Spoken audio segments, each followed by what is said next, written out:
Dr. Binmoeller, are we ready in your room? We are ready. Good morning from San Francisco, California. I've had the pleasure of being part of the EOA transmissions several times in the past. I'm really excited about this next evolutionary version of EOA, the IRP version, Inspect, Resect, Protect. I love that. And we're going to go through each of those stages as we evaluate the colon for this case. So I'm going to have John, he's to my left here. He is our fellow, advanced fellow from Thailand, and John's going to present the case. John? Yes. Yeah. Hi everyone. Today we have a 69 years old woman who presented left lower quadrant pain for a year. Next slide, please. She doesn't have any, next slide, please. Okay. Okay. She doesn't have any alarming symptom.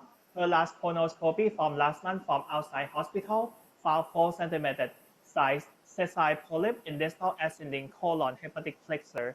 The PET come back with the sessile related polyp, but no dysphagia. Her past history were diffuse large B-cell lymphoma and also ectopic pregnancy in the past. Next slide, please. Today we plan to do the colonoscopy with underwater EMR and plan closure after resection. Yeah, Dr. Binmoeller, please. Okay, we can come back to me now. You could go on the room view. Which view are you seeing now? We still see the slides. Are you able to see me? I'm just not sure what you're seeing right now. Just your slides. There we go. Something's coming. Okay, let's go to the room, please, with the endoscopic view. So 5 years ago, when I went underwater and I showed the view with water submersion, it was definitely a novelty and it was even exotic. Now, as you can see from today's transmissions, it's become very mainstream. And I think that the other endoscopists have shown some of the advantages of going underwater. Now, this patient had a difficult colon to intubate. And do we have the endoscopic view? Yes? Yes. What are we looking at? The top left. Okay, if we could bring that down to the left side. So, as you heard, she had a very tortuous colon, and I think that's related to a prior surgery. She had this ectopic pregnancy, and she's known to have adhesions. And the endoscopist in her report mentioned the difficulty getting through, and I also had great difficulty. And she also mentioned the poor bowel prep. And I'm very happy that we had this discussion about bowel prep, because that's such an important component of our daily work, is having a good view of the colon. Now, fortunately, with water immersion or submersion, we had the ability to clean out much of the colon. I was able to do that today. It was pretty dirty. So I've made it to the cecum, thankfully. It was a bit of a struggle. In fact, I have almost my entire scope inside of the patient, and I can show that real quickly. We can angle the camera down. And if I can have media services, if you could get me, for me, on the left side, the view that the audience is seeing. So this is here. You can see that almost my entire scope is in the patient. That's not the way I like to have it. I'd much prefer having it maybe at 80 centimeters or so. That's where I typically like to be. What this means is that I have some loops. So it's going to make things a little bit more difficult. So let's go to the endoscopic view, and I'm just going to put some gas in. So when I do these, I use the water exchange technique, which means I switch off the gas. So we use CO2, of course. I switch the CO2 off, and I'm doing water exchange. So I'm infusing water continuously while I'm aspirating the, quote, dirty water. So in the end, there's really going to be a minimal net residue left in the colon because I'm exchanging the water. But this allows me to get a really clean view. Now I've switched on the gas just to sort of show you what it looks like with gas. And it looks like I might have slipped back a little bit from the cecum. So let me just see if I can get back in here a little bit. And it's always a more difficult with all of these loops in here. Let's see if this is the cecum. Looking for the AO. Ah, there it is. So the AO is up here. So now you see the view. By the way, let me just start with some real basics here. This is an adult colonoscope. So I use an adult colonoscope for my underwater EMR procedures for multiple reasons. The most important is that I have a larger working channel so that I can aspirate alongside an inserted instrument. The second reason is that I have the near focus because the pediatric colonoscope doesn't have the near focus. So right now, doesn't matter. I can see very, very nicely without near focus.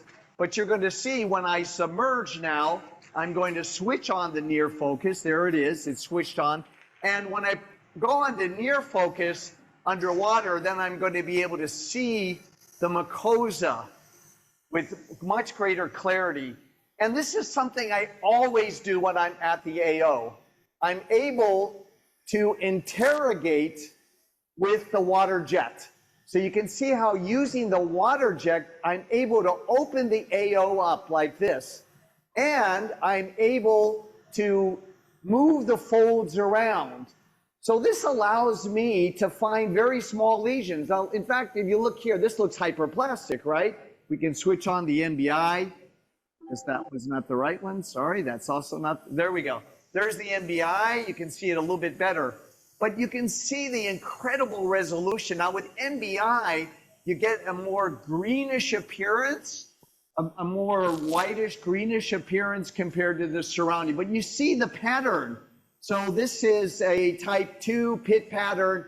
This is no doubt hyperplastic. So we could resect this. Why don't we just do that? So let me have we'll do this cold. This is at the AO on the rim. And I can't tell you how often I find lesions in the AO. And they're usually SSAs. And I think this is just going to be a hyperplastic. I don't see a mucus cap on this one.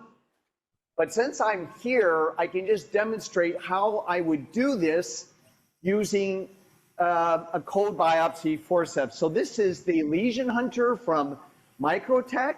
It's 10 millimeters, and cold works very well, but what you have to be careful is that you don't grab too much mucosa because otherwise you may not be able to slice through.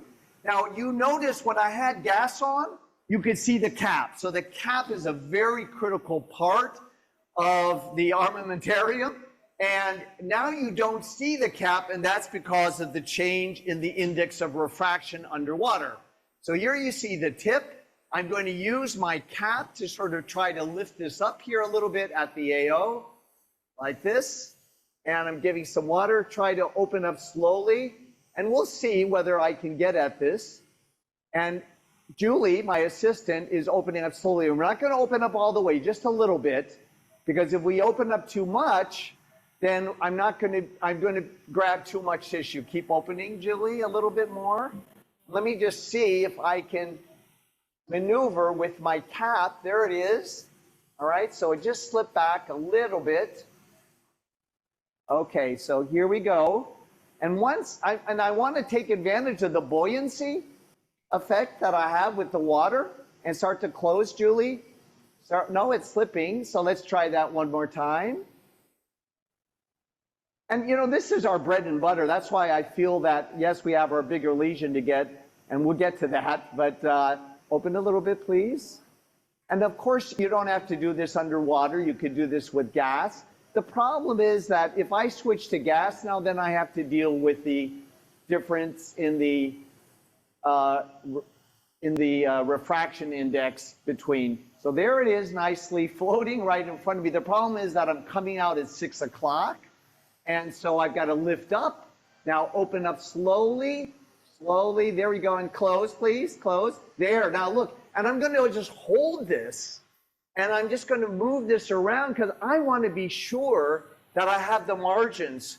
So this is one of the limitations I see with code snaring of these polyps, is that sometimes these polyps, when they're very flat, you may not get the entire lesion always when you do this code. And underwater, because it floats up, I can really get the whole lesion. You can see it. All right, so now snip through, and there it goes. Now, the other thing about doing this underwater, the cold snare, is you're going to get a little bit of bleeding that can affect your view. So, but it's minimal. So now we have to make sure we capture our lesion so we can send it off. And here you can see how it looks afterwards because of the looping. It's just, so you can see right here, there's our lesion, there's the AO. I'm sucking the lesion in. Okay, it just floated in. And there you can see the defect. And I can use the water again to sort of try to open this up. But you see, this thing was really on the inside, and I may have very well have been missed. I think it's just hyperplastic, but so you can see the base of this here like that. So you can really flatten it out. Now you see that umbilicus in the middle? That's not polyp, that's just the umbilicus. We always see this umbilicus, but you see very nicely how the water just flattens this out very, very well. You can see the submucosal fibers, right? The connective tissue there, and you can really open it up beautifully. All right, so that's just to demonstrate how we would do this with code snaring. All right, now I'm going to start coming back, and I'm going to turn off the gas, and we're going to go back, and I'm going to go around in this helical fashion like this. And you can see I've got my foot on the water pedal. So it's saline that we're using always because you have better conductivity. But so, you know, technically it's saline immersion or submersion, but we call it water. After all, we call it water in the ocean, and that's saline too. All right, so Ken, it's Jeff. Ken, can you hear me? Yes, I can hear you. It's Jeff Moscow from Toronto. We're lucky that you found that little polyp so you could demonstrate working in the appendiceal orifice. Will you tell the audience when you would use kind of heat at the appendiceal orifice, and do underwater EMR with heat, and how you decide if an appendiceal orifice lesion is resectable endoscopically or not? Yeah, so I think that as long as it's not invading deeply in, then I'm just seeing if I can just demonstrate intubation of the IC valve here underwater. It may be something I can show you very quickly. You just push up like this, give water, slowly advance, right? Slowly advance in, and it just opens up right in front of you. And then just very slowly with water, and you can see very beautifully the villi in the terminal ileum. And you can actually intubate very deeply underwater into the terminal ileum. So here it's just a very nice view. So I always enjoy just taking a peek in the terminal ileum and see how it floats in front of you. Because when you give gas, you push the IC valve away from you, and that will make the intubation more difficult. So I think intubation of the terminal ileum is easier. So I would just say, to answer you with the AO, I mean, I will resect these, and then I'll look afterwards to see if there's invasion more deeply into the appendix. Sometimes I'll invert the appendix. With a double channel scope, I can kind of pull out the appendix from, the orifice, if you will, and I can resect additional amounts. So it's all a question of how deeply. But if it's not invading deeply into the appendix, then I'm usually able to resect these underwater. Dr. Binmoeller, Yenny Chen from McGill. Sorry to interrupt, but we will have to go show the closure with Dr. Haber. Again, Sure. Thank you so much for being there. You truly are an innovator, and you changed the world of endoscopy with underwater EMR and many other things. So thank you again. We will now go to Dr. Haber. that was the appetizer at the AO. Now, that wasn't the lesion. The lesion was described as 4 centimeters, and it was biopsied, and it's a sessile serrated lesion by path. Now, look at this. There it is with the mucus cap, right? It's very obvious. And I even wonder, do you really need to biopsy these lesions? Because we know that biopsies will create some scarring. So yes, I think that if there's concern about invasive cancer or so, absolutely. But my recommendation, and I think this is the practice in Japan, is not to biopsy lesions that look like they are resectable, because the biopsies, especially if you do well biopsies, bite on bite, you're going to go deeper and you'll get scarring. Now, I'd like to show you the technique of making diathermic dots, markings around the perimeter. I like to do that, especially with these SSLs. And you saw very nicely how Jeremy showed how when you're underwater, you can do a lot of these interventions, not just the EMR, but the closure.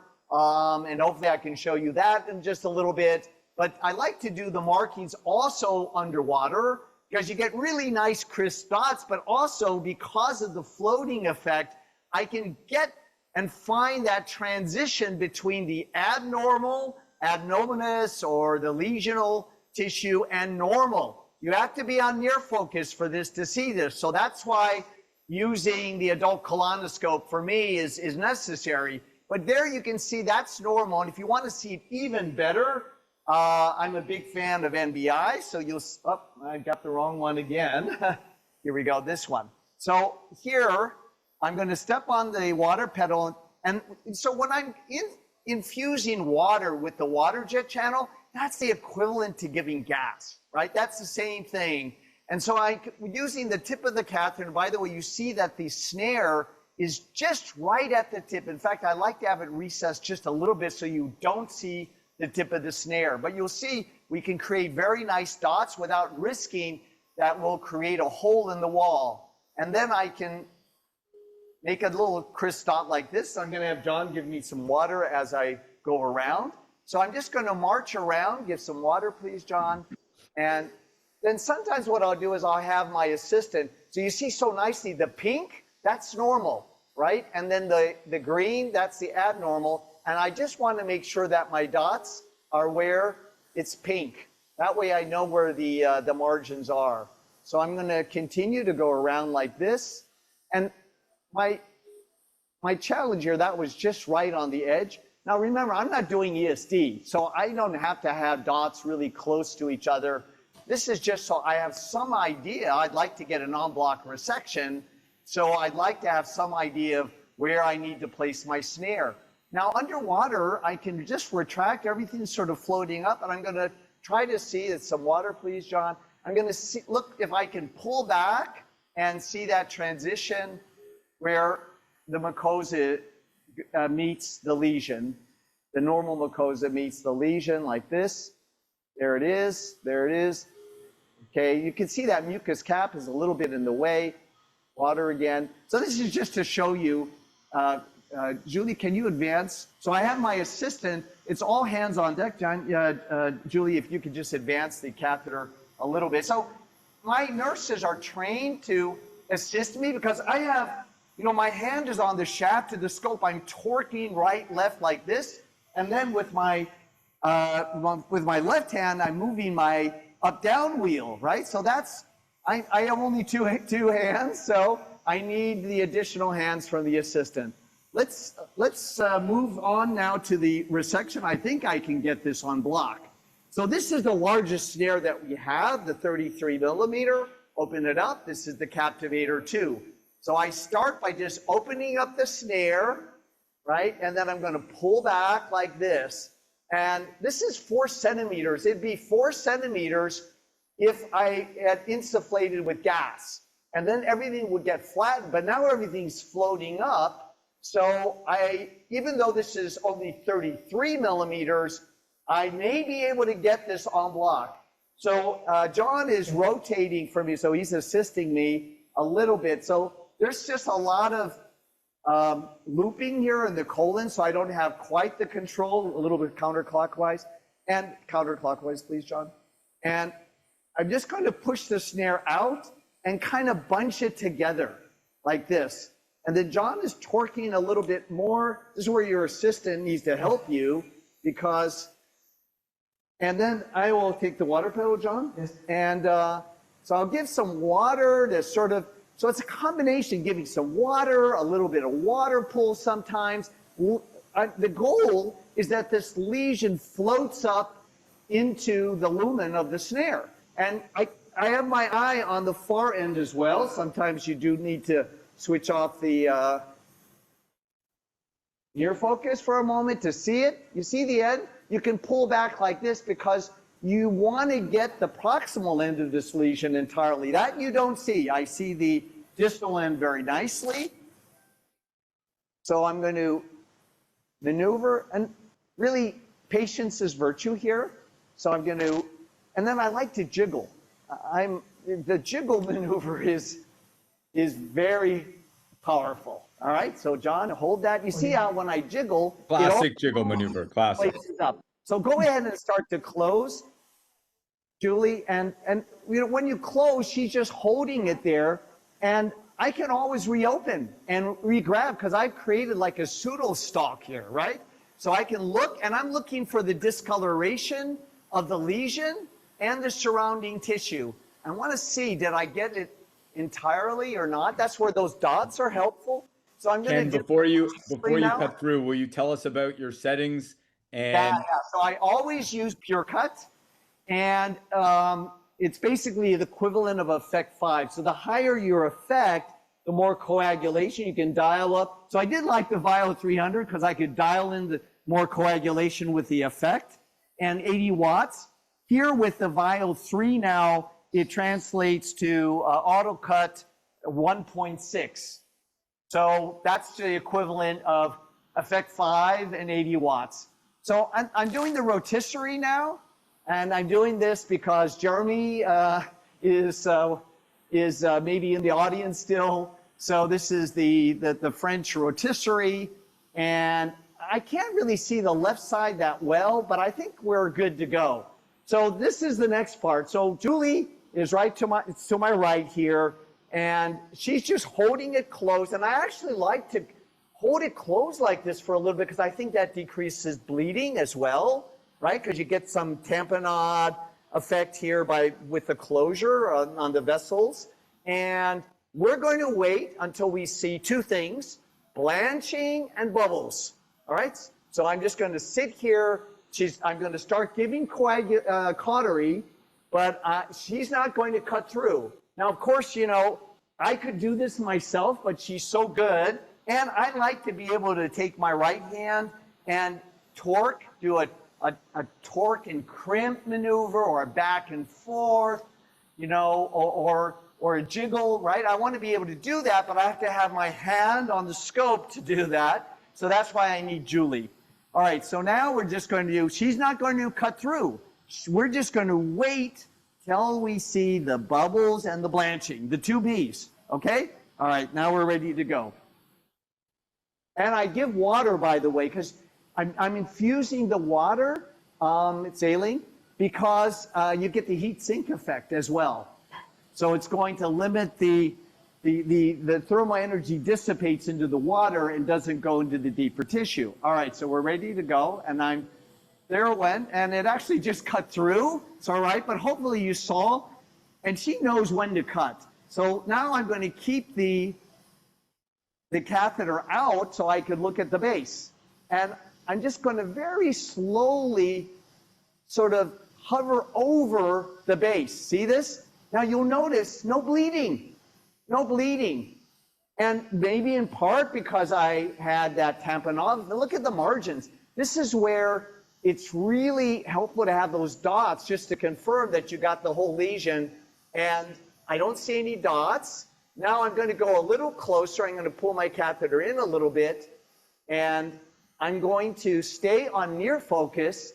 And you can see I'm in the submucosa here. That's not a hole. That's submucosa. That crisscrossing, that is the connective tissue in the submucosa.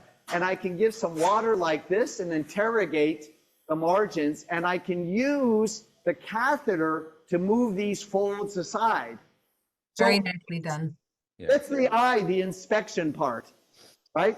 So you really take the time to inspect, and underwater you have the magnification, and you can give water jet to just define that. Now you've got a vessel like this. I like to coagulate that. And what we'll do is we'll make sure that I'll take this off the near focus for a moment so you see the snare. I don't want the snare sticking out. Advance the snare out, Julie, just to show that, please. Advance the snare out. There it is. Retract it. And now it's retracted. Then, while I give a little bit of water, I can sort of move the tip like this and just little bursts like this. This is so safe. And this is soft coagulation. Coagulate the margins. You could do that too. I'm sorry? You switch to soft here? Yes, you do switch. I do switch to soft, although I didn't switch to soft. So you could, but yes, I think textbook-wise, you should switch to soft. Ken, great job. This is beautiful. Right, let me quickly close this because it's about protect, right? The last one is the P. And the other reason why I use the adult DAT clip, DAT clip, please. So the reason why I need the adult colonoscope is because I need the larger channel, although there is the next generation of the DAT that will fit through a smaller working channel, right? But for this, you need the larger therapeutic channel. I'm staying underwater, and the reason is that underwater, the margins, if I gave gas now, this thing will double in size, the surface area. So I just prefer to have the margins approximated already because of the buoyancy. And I'll just quickly show you how this is done. So there was this discussion about maybe not getting the muscularis propria. You can get the muscularis propria with this clip. So it's different from the mantis, which is also a hold and drag technique. And it's just like the twin grasper here. I'm going to come out now. So we want the orientation's perfect. So we're going to open the gold, right? And now you can see the post in the middle with the serrations. And what I'm doing is I want to, underwater, dig in a little bit deeper. And John's going to push the scope in a little bit. And this is where the underwater is helpful. And close, please. All right, now I'm just going to pull this back, right? So you can see that his assistant and technician is controlling both edges of this clip. So it opens one and then it opens the other. I just want to close this defect, right? And it's like pulling a sheet over the defect. I'm fine with the umbrella idea here. I don't think you need to catch them with MP. Now you just need to make sure you've cleared the distal end. So open the silver, please. Okay, and then just pull it back and then push forward so that you can get a pleat here. So I'm not far back enough. You can see that, right? So I'm going to pull back a little bit further and then get a little pleat and then push back in, hold that. Oops, sorry. Now close and let's see.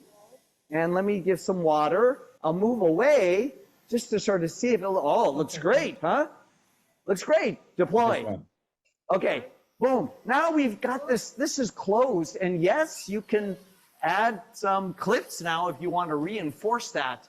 But I always close these defects because we have these marvelous clips today that make it so much easier to close these large defects. So now I'll take like a 22 or a 16, a larger one. Because the reason why I like the larger clips is because I want to grab as much mucosa on both sides, right? So it's not just about the very edge. I want to bring that mucosa like a sheet over the defect. And I think protecting the defect, the base, that's what's critical. That's what prevents the bleeding. Because you have to remember, it's the contents. This is even more critical in the duodenum, of course, where you have pancreatic juice and bile. You absolutely have to close the defect. You have to pull the sheet. But in the duodenum, I would say you definitely need to be very careful about grabbing MP. Open, please. So now this is a big do clip. you close right and left side in the colon? Do you close all defects? Yeah, I do. Now I want to show you the limit. I'm really sorry. Beautiful demonstration, but we do have to go to the next session, next site. Really Okay. appreciate the demonstration. Beautifully done. Thank you once again. We're gonna go to infomercial right now, and then we will go to Chicago. Well done.